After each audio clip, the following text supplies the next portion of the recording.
The night sky over northern Alaska was clear and very cold. Stars filled every corner of the black dome above. A small research station sat alone on the snow-covered ground.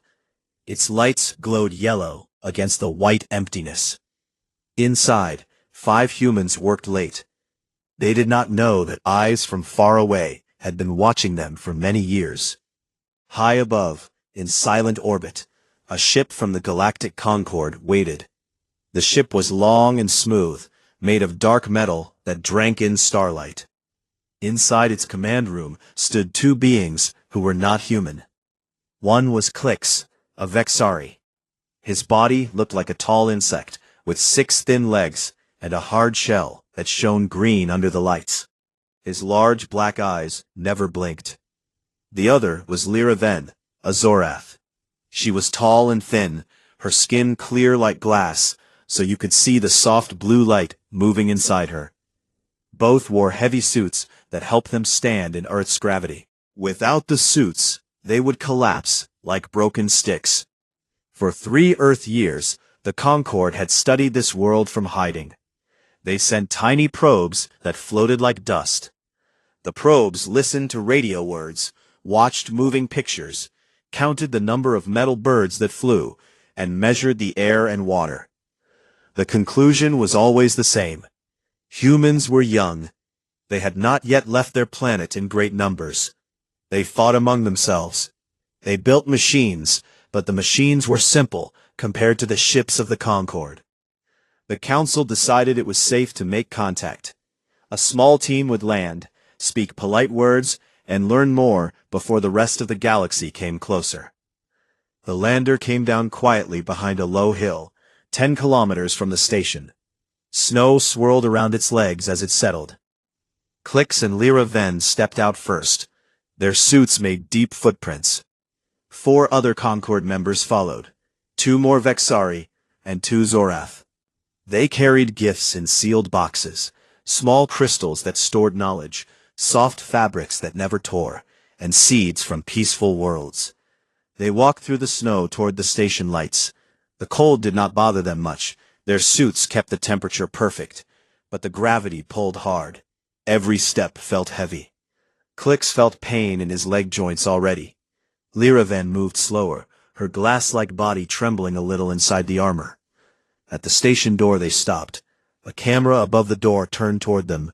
A voice came through a speaker. "Who is there? This is a private research area." Klix answered in clear English, the language the probe said was most common here. "We come in peace. We are visitors from another world. We wish to speak with your leaders." Silence. Then the door opened. Warm air rushed out. A man stood there in a thick coat.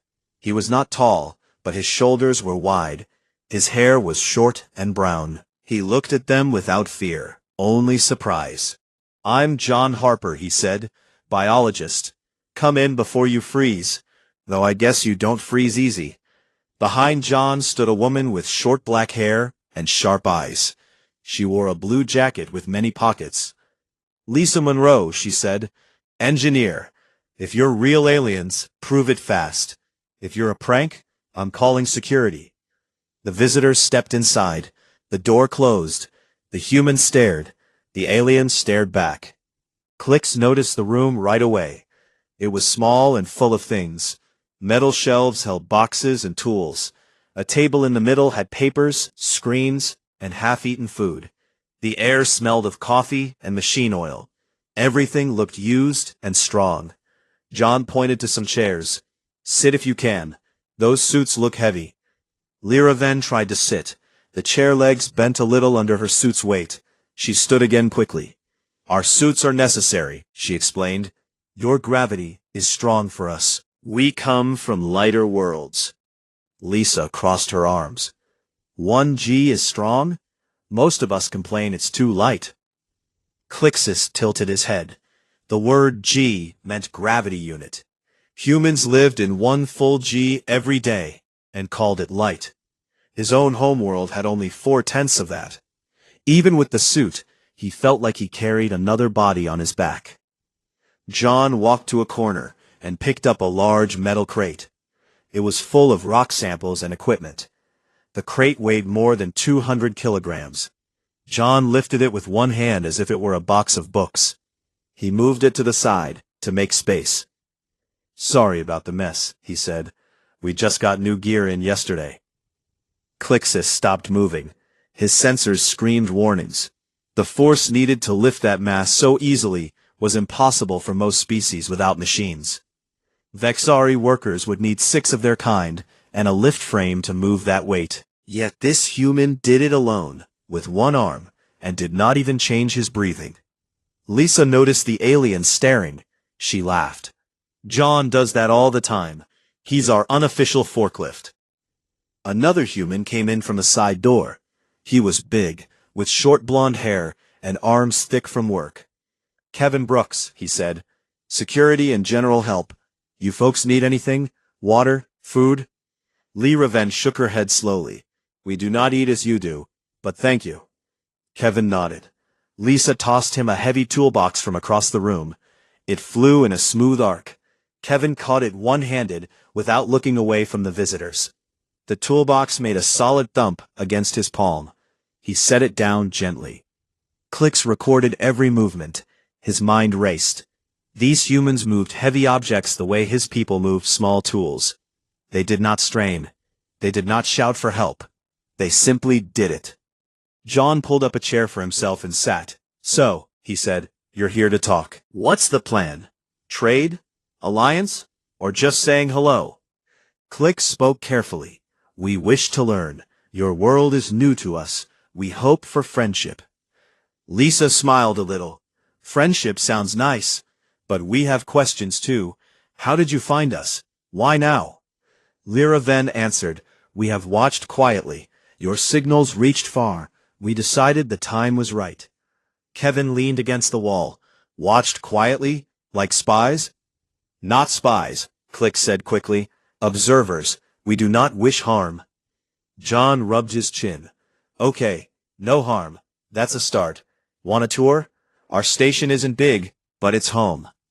The aliens agreed. John led them through narrow halls. He pointed out the lab, the kitchen, the sleeping rooms, the generator shed. At one point, a pipe had frozen and burst. Water had turned to ice on the floor. John grabbed a thick metal bar that had fallen from the ceiling. He bent it back into place with his hands, twisting the steel like it was thick wire. Clix felt cold fear move through his shell. That bar was made to hold weight. Its strength rating was high. Yet John shaped it without tools, without effort. Lisa saw the look on the aliens' faces. "John's got strong hands," she said. "Comes from years of field work. Don't worry, he won't bend your ship." Kevin laughed. "Unless you make him mad." The joke hung in the air. The aliens did not laugh. They returned to the main room. John offered coffee again. The aliens refused politely. Lyra Ven asked questions about human life, food, family, work, dreams. John and Lisa answered openly. Kevin stood near the door, arms crossed, watching everything. After an hour, Clix spoke. "We thank you for your welcome. We will return to our ship now. We hope to speak again soon." John stood. "Anytime. Doors open. Just don't land on our roof next time." The visitors left. Outside, the cold bit harder. They walked back to the lander in silence. Once inside, the door sealed. The suits hissed as pressure changed. Clixine turned to Lyra Ven. "Did you see?" She nodded, her blue light pulsing fast. "They lift what would break us. They bend what would snap our frames. And they do it without thought." Another Vexari, a technician named Zik, spoke softly. "I measured the crate John moved. 218 kilograms. He used one arm." Lyra Ven looked out the window at the small station lights. "They live in gravity that crushes us. Their bodies are built for it. But they act as if it is normal, as if everyone can do these things." Clixine opened a private channel to the flagship above. "Report to Council," he said. "First contact made. Humans friendly. Humans curious. Humans dangerously strong." They do not seem to know how strong. The ship rose quietly into the dark sky. Below, the station lights stayed on. Inside, John, Lisa, and Kevin sat around the table. "Strange night," John said. Lisa sipped her coffee. "Yeah, but they seemed okay. Nervous, but okay." Kevin smiled. "Next time I'll show them how to lift a snowmobile. Bet they'd faint." They laughed. Outside, snow fell again, covering the footprints of the visitors. Far above, the aliens watched the blue planet turn. They felt something new. Not anger, not hate. Fear. Quiet, deep fear. Because the most terrifying thing about humans was becoming clear. They had the strength of gods, and they hardly realized it. The next morning, the sky stayed dark and heavy with clouds. Wind howled around the research station like an angry animal. Snow fell thick and fast. Inside the main room, the humans drank hot coffee and checked weather screens. The storm had come early and strong. It was not supposed to hit until evening. John Harper stood by the window. He watched white walls of snow move across the frozen ground. "This is bad," he said. "Visibility 0. Power lines might go down." Lisa Monroe typed on her tablet. "Generator has fuel for 3 days. We stay put. No one goes outside unless we have to." Kevin Brooks checked the outside cameras. "Our alien friends are still here. Their lander is parked behind the hill. No movement." The visitors had asked to stay one more night. The storm made leaving impossible. Their small ship was not built for high winds or thick snow. So they waited in their own sealed section of the station. The humans had given them a storage room with heat and lights. It was polite. It was also smart. No one wanted aliens freezing outside. Klix and Lyra Venn sat inside their temporary room. Their suits stayed on. They talked in low clicks and soft hums. The storm noise came through the walls like distant thunder. "We should have left yesterday," Klix said. His antenna moved nervously. Lyra Venn pulsed her inner lights slowly. "The council wants more data. We stay. We watch." A sudden loud crack split the air. The whole station shook. Lights flickered. Then everything went dark. Emergency red lights came on. Alarms beeped. John ran to the control panel. "Power failure. Main line must be down. Switching to generator." Lisa followed. "I'll check the breaker room." Kevin grabbed a flashlight. "I'll go with her." Outside, the wind screamed louder. Snow piled against the walls. Inside the alien room, Klix felt the gravity pull harder somehow. Fear grew in his chest. Minutes later, another sound came. A deep groan of metal. Then a crash. The roof support beam in the main hall had given way under the weight of ice and snow. It fell across the floor.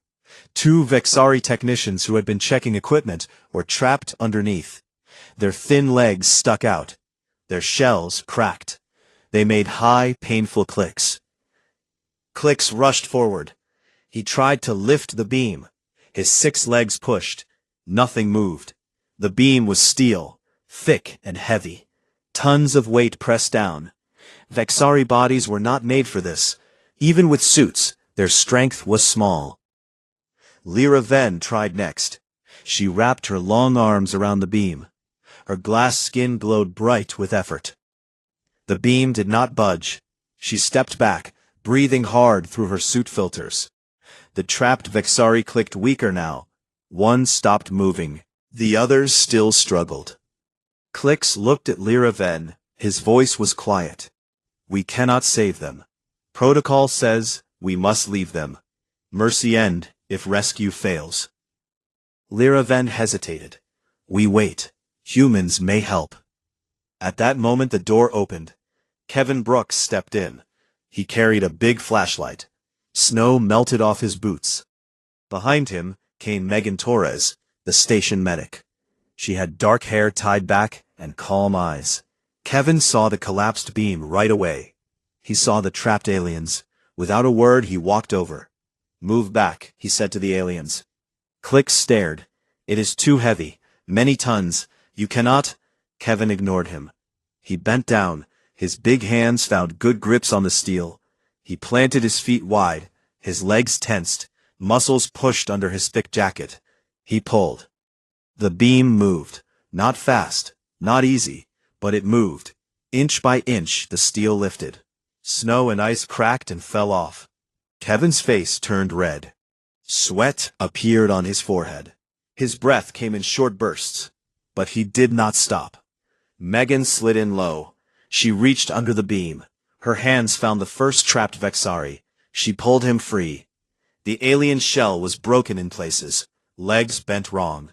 Megan dragged him to the side, gently. Kevin held the beam up. His arms shook now. Veins stood out on his neck. But he kept it steady. Second one, he grunted. Megan went back. She pulled the other Vexari clear. This one was still clicking weakly. Kevin waited until Megan was safe. Then he lowered the beam slowly. It hit the floor with a heavy thud. Dust and snow puffed up. Kevin stood straight. He wiped his face with his sleeve. "That was heavier than I thought," he said. "Sorry for the delay. Had to get my footing right." The room was quiet except for the wind outside. Klix and Liraven stared. Their sensors had recorded everything. The beam weighed over 3,000 kilograms with the ice on top. Kevin had lifted it alone. No machine, no help. His heart rate, according to scans, had gone up only a little. His breathing returned to normal in seconds. Megan checked the injured aliens.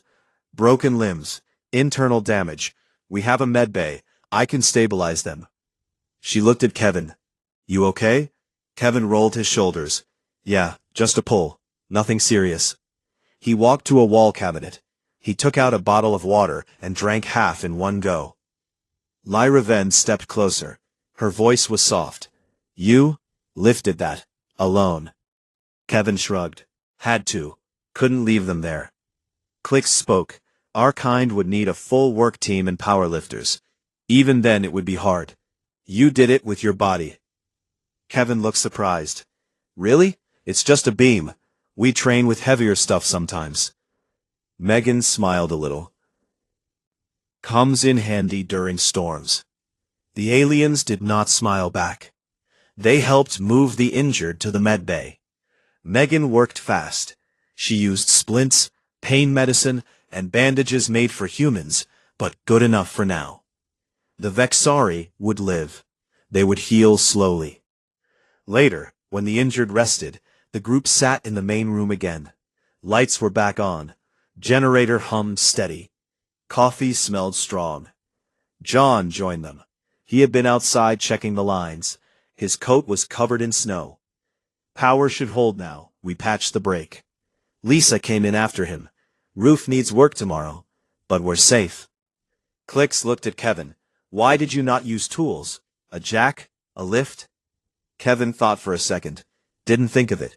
Too slow anyway. Hands were faster. Liraven pulsed brighter. "You risked injury. The weight could have crushed you." Kevin laughed softly. "Nah, I've lifted worse. Gym records back home. Deadlift 500 pounds easy. This was more, but same idea." The aliens did not know what a deadlift was, but the numbers their scanners gave made them cold inside. 500 pounds was nothing to humans. Kevin had lifted 6 times that much tonight, and he called it more. John noticed the aliens quiet. "You okay? You look shocked." Klix answered carefully. "We are not used to such strength. On our worlds, gravity is light. Bodies are light. We use machines for everything heavy." Lisa nodded. "Makes sense. Earth gravity builds tough people. We don't notice it much." Kevin stretched his arms. "Yeah, most days I forget how strong I am. Just feels normal." Liraven recorded that sentence in her mind. Normal. To them, godlike power was normal. The storm continued outside. Wind rattled the walls. Inside, humans talked about repairs, food, and jokes. Aliens listened. They watched every move. John picked up a chair to move it. Lisa tossed a heavy blanket across the room. Kevin lifted a box of tools to clear space. Each action was casual. Each action was impossible for most of the galaxy. Clixis sent a silent message to the flagship. Update: human named Kevin, lifted collapsed beam. Weight, 3,040 kilograms. Held for over 60 seconds. No assistance. Said only, sorry for the delay. The reply came fast. Confirm readings. Observe more. Do not provoke. Lyraven looked at the humans laughing together. John told a story about a bear he once scared off with a loud shout. Kevin flexed his arm and pretended to show off. Megan rolled her eyes. The aliens felt small, not just from gravity, from something deeper. They began to understand. Humans did not show their full strength every day. They held it back, all the time. To keep from breaking doors, to keep from hurting friends, to keep the world around them from cracking. And that made the aliens more afraid than ever. Because if humans ever stopped holding back, the storm raged on. Snow piled higher. Inside, the humans planned for morning. The aliens sat in silence. They watched, they waited, and they feared what they saw in the simple actions of people who hardly realized their own strength. The storm passed during the night. By morning, the sky cleared to a pale blue. Sunlight sparkled on fresh snow. The research station looked peaceful again. Roofs were cleared, power lines held. The injured Vexari rested in the medbay, with Megan watching over them. Clixis and Lyraven met with the humans in the main room. They wanted to show thanks for the rescue. They also wanted to learn more. The council above had sent new orders. Observe human physical activity. Do not interfere. Record everything. John sipped coffee. You folks look like you slept okay. Suits comfortable? Lyraven pulsed softly. We do not sleep as you do, but we rested. Thank you again for saving our team. Kevin stretched his arms over his head. No problem. Glad they're stable. Clixis spoke carefully. We wish to see more of your daily life. Your strength interests us. Perhaps you can show us how humans train their bodies. You mean, like a workout? Sure. We have a small gym in the back shed. Nothing fancy. Weights, mats, pull-up bar. You can watch if you want. The aliens agreed quickly. They followed the humans to the attached building. It was cold inside, but heaters ran. The floor had thick rubber mats. Metal racks held bars and plates. A heavy bag hung in one corner. A few benches sat along the wall. Kevin opened the door wide. Come in, just stay back. Don't want anyone getting hit by accident. The aliens entered. Their heavy suits made soft thuds on the mats. They stood near the wall. Scanners hummed quietly. Brian Hayes arrived last.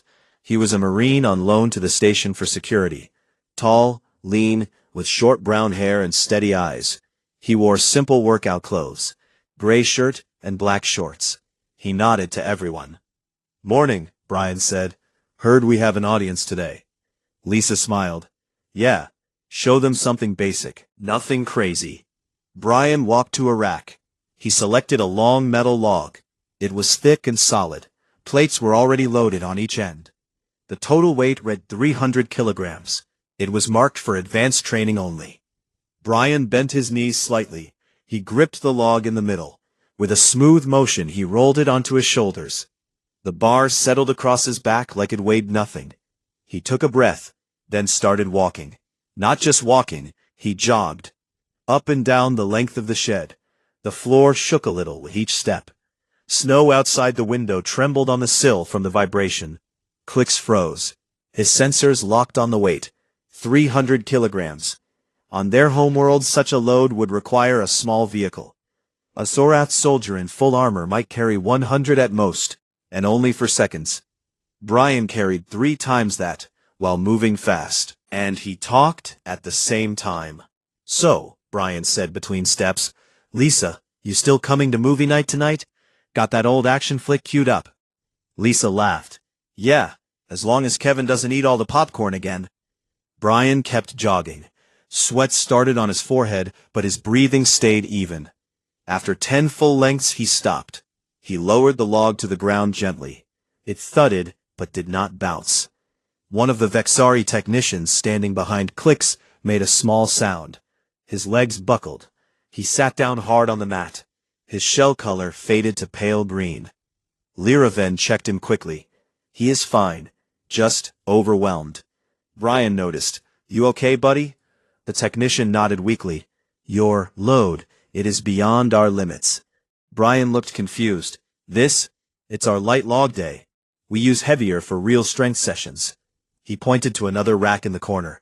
Bars loaded with more plates. Some had 400 kilograms or more. Clixis felt cold spread through his body. Light day. To humans this was light. Next came bodyweight drills. Kevin and Brian set up on the mats. They did push-ups. Not normal ones. They clapped between each rep. Their hands left the ground completely. Clapped once, then came back down. Fast, smooth, 50 times, without pause. Then pull-ups.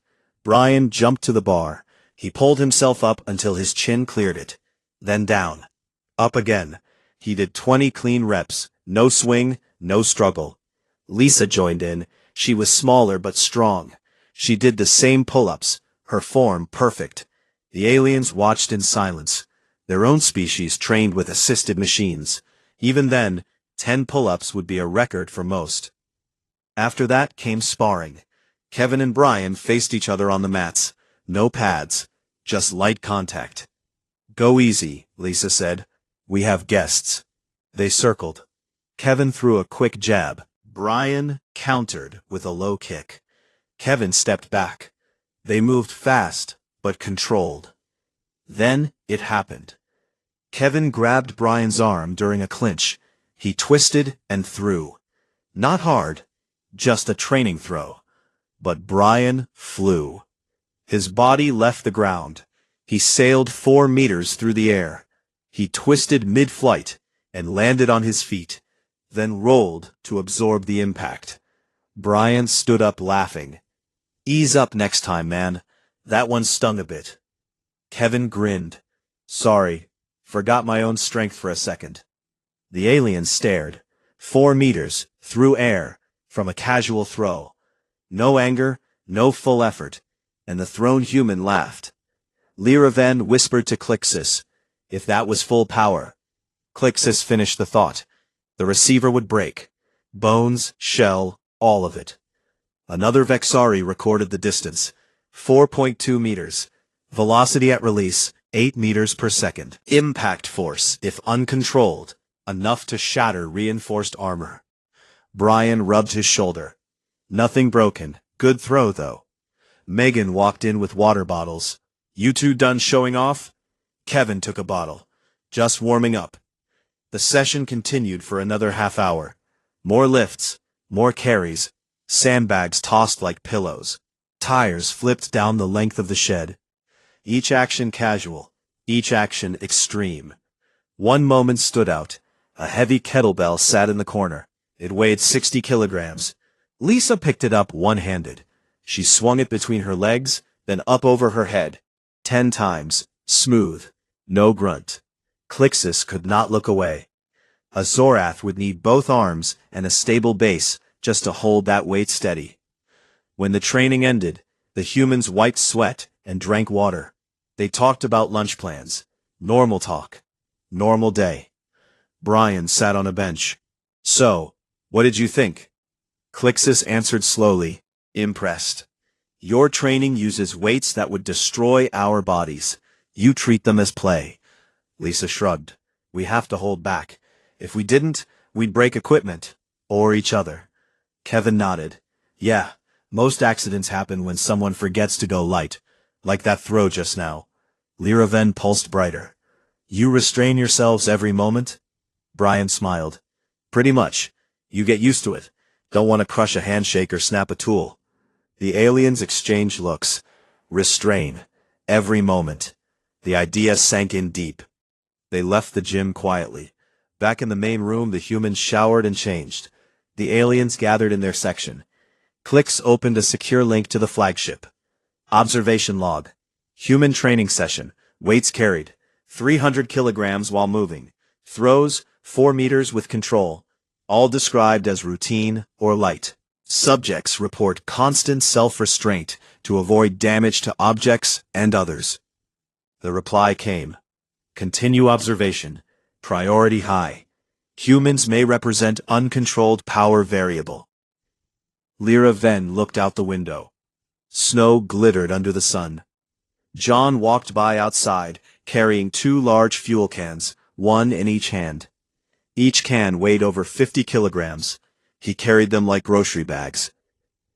She turned to Clix. They live in restraint, always. But accidents still happen. And when they do, Clix finished. Things break. Things that should not break. The fear grew sharper now. Not just from what humans could do, from what they chose not to do. Every day, every action. They watched the humans laugh and eat lunch together. Normal people, normal lives. But to the aliens, normal looked like terror wrapped in calm habit. And the day was not over yet. The afternoon sun hung low over the snow. It made long shadows across the frozen ground. Everything looked calm after the storm.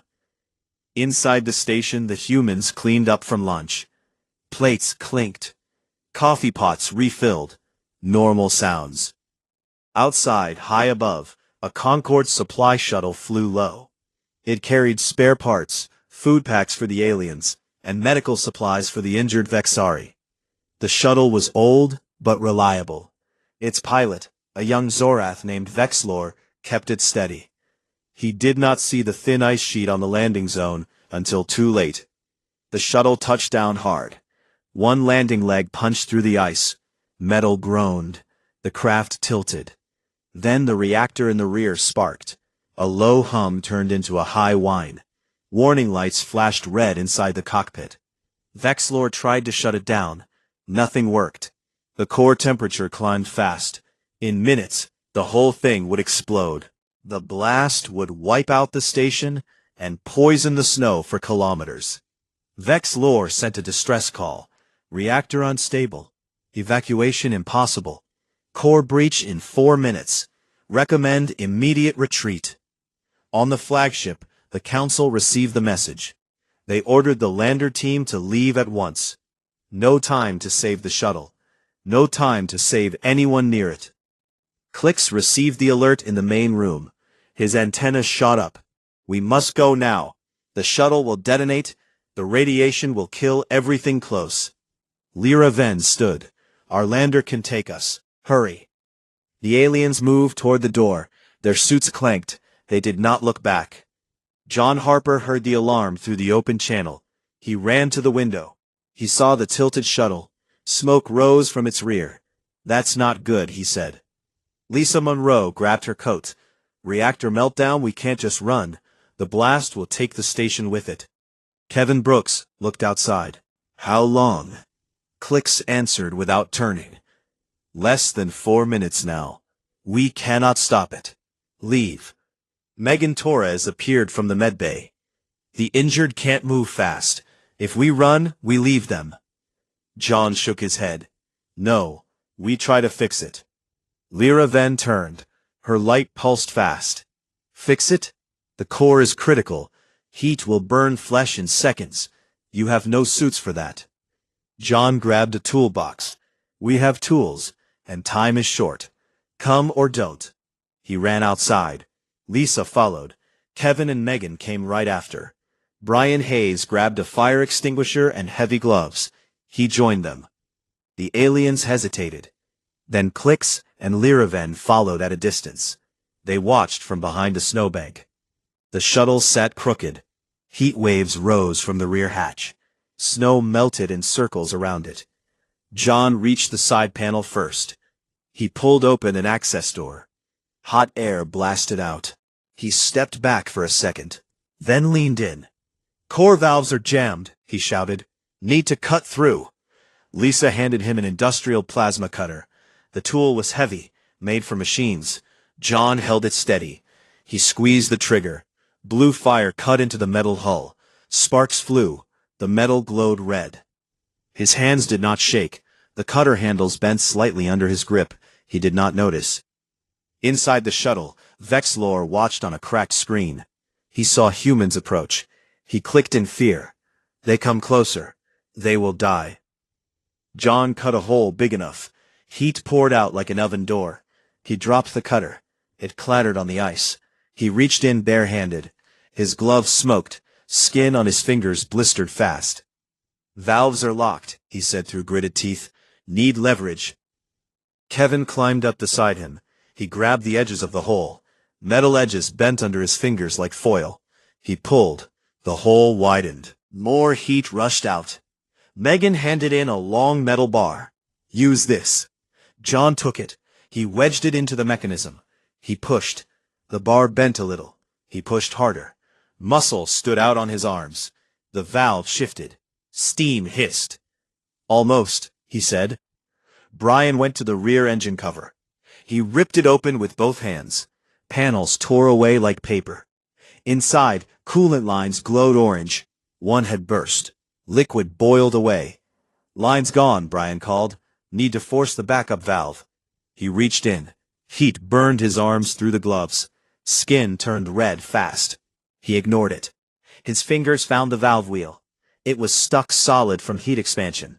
He gripped hard. Metal creaked. He turned it. The wheel moved, slowly at first, then faster. Coolant rushed through new lines. The whine of the reactor dropped a little. Kevin held the widened hole open. His arms shook from the strain. Heat cooked the air around him. Sweat poured down his face. "John. Status." John pushed again on his bar. The main control rod slid into place. A safety lock clicked. The core temperature stopped climbing. It started to fall. "Got it," John said. His voice was rough, stabilized. He pulled back. His hands were raw.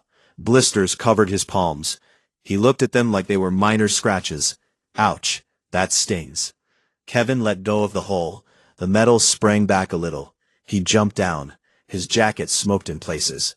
Brian climbed out last. His forearms looked burned, red and angry.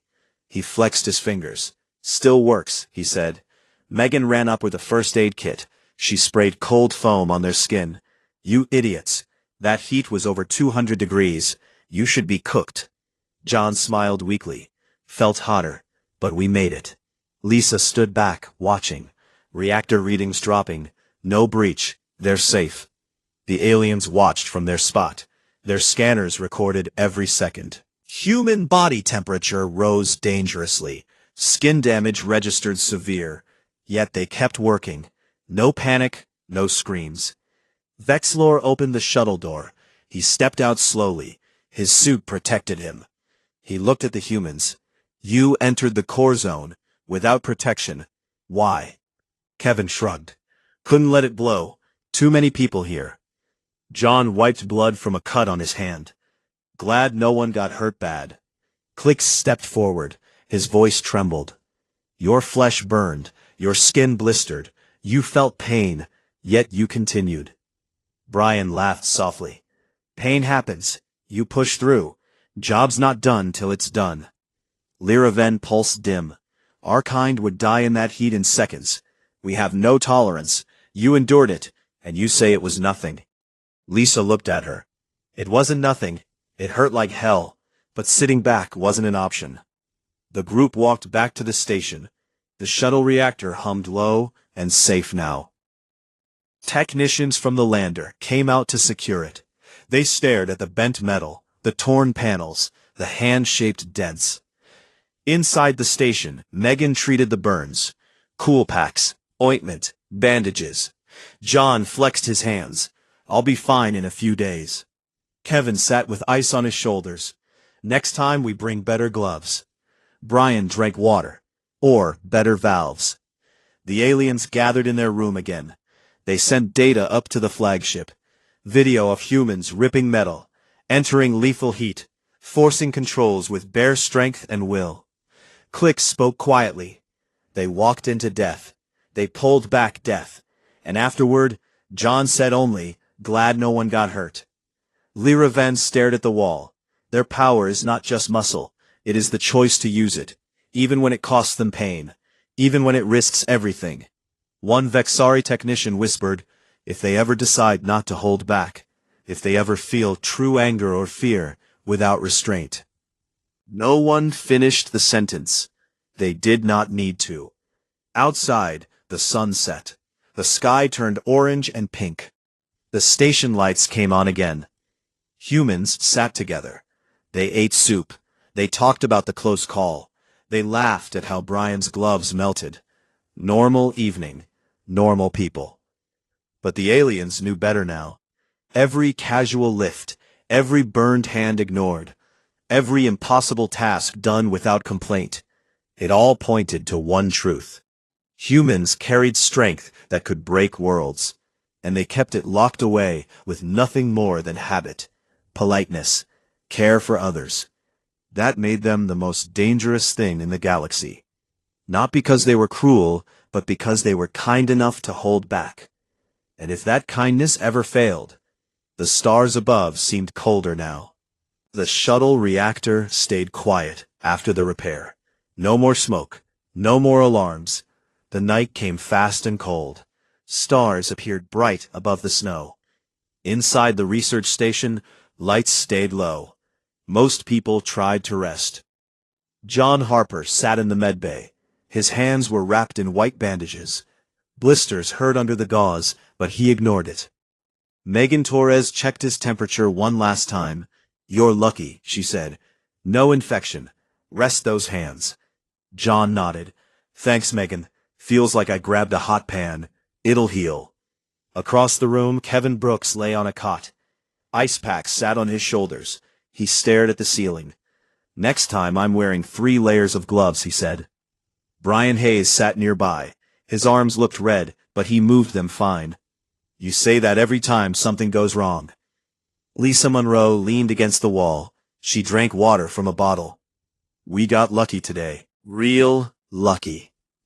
In the alien section, Clixus, Lyra Venn, and the rest of their team gathered around a small holoscreen. They played back every recording from the day, the bent metal, the torn panels, the humans walking into heat that should have killed them. The calm words after, "Glad no one got hurt." Those words repeated in slow motion. Clixus turned off the screen. His antenna hung low. "We have seen enough." Lyra Venn pulsed dim blue. "The council waits for our final report. What do we say?" One of the Vexari technicians spoke softly. "We say they are monsters, quiet monsters who smile and help." "No," Clixus said, "not monsters, something worse, something we do not understand." They prepared the lander for departure. The storm damage was fixed. The injured could travel now. They would lift off at dawn. Before they left, they asked for one last meeting with the humans. The group met in the main room. Coffee smelled strong again. The humans looked tired, but calm. The aliens stood in their heavy suits. Clixus spoke first. "We thank you. For the rescue, for the welcome, for everything." John smiled. "No need for thanks. Just glad you're safe." Lyra Venn looked at each human in turn. "We have learned much, more than we expected." Lisa crossed her arms. "About what?" "About strength," Lyra Venn said. "Your strength. You do not see it. You use it like air, like breathing. You do not think about how much force lives in your arms, in your hands, in your will." Kevin laughed a little. "We think about it when we pull a muscle or drop something heavy." Brian added, "Or when we break a tool by accident." Clixus stepped closer. "Exactly. Accidents. When you forget to hold back. Even a small forgetful moment breaks things our kind could never break on purpose." John rubbed his bandaged hands. "We try not to forget. We like our stuff in one piece, and our friends in one piece." The aliens stood silent for a moment. Lyra Venn spoke again. "We will leave soon. Our people, we will not come back soon. We will watch from far away, with care." Lisa tilted her head. "Why? We didn't scare you that bad, did we?" Clix answered slowly. You did. Not with anger, not with weapons, with kindness. You hold back every day. You hold back power that could crush ships, crush cities, crush worlds. You hold it back because you care, because you do not want to hurt. That is what frightens us most. Kevin frowned. We're just people. Yes, Lyra then said. People who can lift what machines struggle with. People who walk into fire and come out burned, but alive. People who throw friends 4 meters and laugh after, and then say it was nothing, or sorry for being slow. John looked around at his team. We don't feel like gods. We feel normal. That is the terror, Click said. You are normal to yourselves. To us you are beyond. If you ever stop holding back, if anger or fear or need makes you use all of it, nothing would stand. Brian spoke quietly. We don't want that. We just want to live, work, help when we can. Lyra then pulsed once, bright then dim. We believe you. That is why we will tell our council to stay away, to never push, to never test. Because if we push too hard, you might stop holding back. The room stayed quiet. Lisa broke the silence. Safe travels. Come back if you ever want to talk again. No explosions next time. Clicks made a small clicking sound that might have been a laugh. We will remember that. The aliens left for their lander. The humans watched from the window. The ship rose slow and quiet. It climbed into the dark sky. Soon it was just a small light among the stars. Then, gone. Inside, the humans sat down again. John poured more coffee. Strange visitors. Kevin stretched. Yeah, they acted like we were made of bombs or something. Lisa smiled. Maybe to them we are. Brian looked out at the snow. They saw us lift stuff, fix stuff, burn ourselves, and they got scared of us being nice. Megan walked in from the med bay. Injured aliens are sleeping, stable. They'll be fine. John raised his mug. To not blowing up today. They all laughed. Soft, tired, normal. Outside, the wind picked up again. Snow swirled. The station lights glowed warm against the cold. Far above on the Concorde flagship, the council gathered. Clix and Lyraven stood before them. Hollow screens showed every moment. The crate lift on day 1, the beam rescue, the training throws, the reactor repair, the burned hands, the calm words. Clix spoke to the silent room. The most terrifying thing about humans is not their weapons, not their ships, not their numbers. It is this. They hardly realize their own strength. They live every day with power that would shatter us. They lift masses that break our machines. They endure heat that cooks our flesh. They throw bodies through air and call it play. And they do all of it while holding back. Always holding back. To keep from breaking doors. To keep from hurting friends. To keep the small things around them safe. Lyraven added, they apologize when they are slow. They laugh when they hurt. They fix what should kill them. And then they say, glad no one got hurt. The council chamber stayed quiet. One elder Zorath finally spoke. Recommendation? Clix answered without pause. Classify humans as protected anomaly. Extreme caution, no direct contact, no provocation, no tests. Observe only from distance. Never give them reason to stop holding back. The vote was quick, unanimous. Humans were marked in the galactic records. Not as threat to fight. Not as ally to join. As something else. Something to fear quietly. Something to leave alone. Because if they ever truly tried, if they ever used what they carried without restraint, the galaxy was thin ice, and humans walked on it every day, casually, kindly, without knowing. Back on Earth, the station went back to normal. John healed. Kevin lifted boxes without thinking. Brian trained. Lisa fixed things. Megan cared for the team. They joked about the aliens sometimes. Remember when they fainted watching Brian carry the log? Kevin would say. They laughed. They worked. They lived. Unaware. Above them the stars watched, silent, careful. And somewhere in the dark, a small probe floated. It recorded. It sent data. It never came closer. Because the most terrifying thing about humans was true. They hardly realized their own strength, and the galaxy hoped they never would.